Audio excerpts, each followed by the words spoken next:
Hi, my name is Anya, and this is my capstone presentation.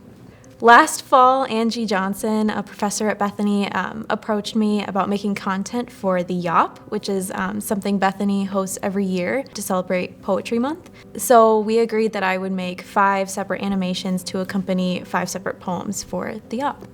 So the very first poem that I picked was called Maya, and I sat down with Professor Kurt Paulson and we were talking about different approaches we could take to the poems and the different kind of animation styles that I could try. And we realized that after reading the poem several times that it was referring to one of the main avant-garde artists, Maya Deren. We came to the conclusion that we'd try actually shooting on Super 8 film, which is something that Maya Deren did back in the day when she was shooting her films.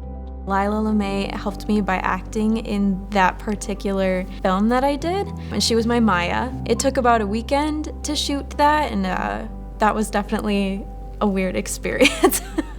I had to use a light meter for the first time, which was something I had never used before. The camera itself, or the film itself, had a set ISO, so based off of that and the light meter, you could find what you should set your iris at for the camera. And then we would take a tape measure. So I would have Lila hold it, and then I'd walk back as far as I'd wanted the camera to be, and then whatever that distance was, it told us where to set the focus on the camera. You never really know what the film is going to look like until it gets processed and sent back to you. So Kurt and I had sent the film to California actually to be processed. That was the closest location that you can actually process film, which was interesting. We waited a few weeks for it to come back. Back in the day, you would physically cut and splice the film together with tape. We were nervous about sending the film through the projector to be like scanned. I just cut it digitally, so we avoided that problem just in case.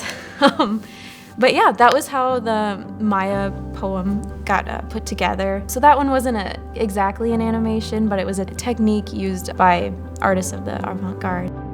So the second poem that I tackled is called It Was Poetry. The speaker talks about how this girl has eyes like limpid pools, and so the eyes are really focused on in the poem. So instantly I thought of my favorite avant-garde artist, which is Stan Brakhage. One of his obsessions, I would say, is the eye and how he can manipulate its perception and things like that.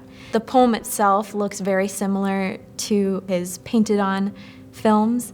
He would go ahead and take physical film and then draw and etch in it and paint on it to make these really colorful, euphoric-looking animations. And so I kind of took a similar approach. I used Procreate to make these animations, so that was also a new challenge.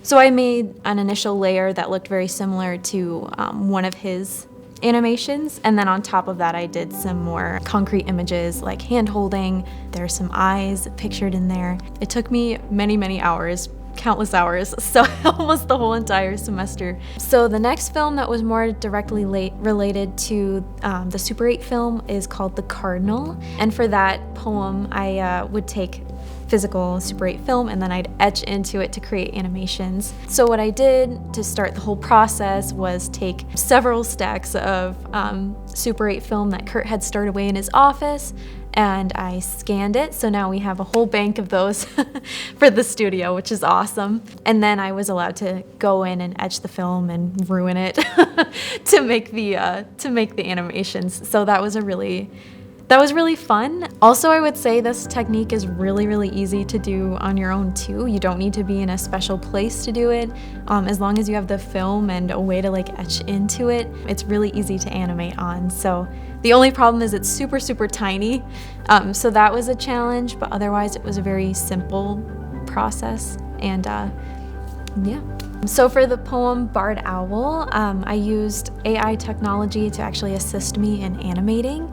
And what was cool about this was that it's a fairly new technology, and Kurt was actually the one who encouraged me to try it out. You would feed the AI lines of text and it would create images based off of that. What made it more of like an animation is that you would take those images and take them into post and then edit it in a way that still made it a human process. It wasn't all AI created.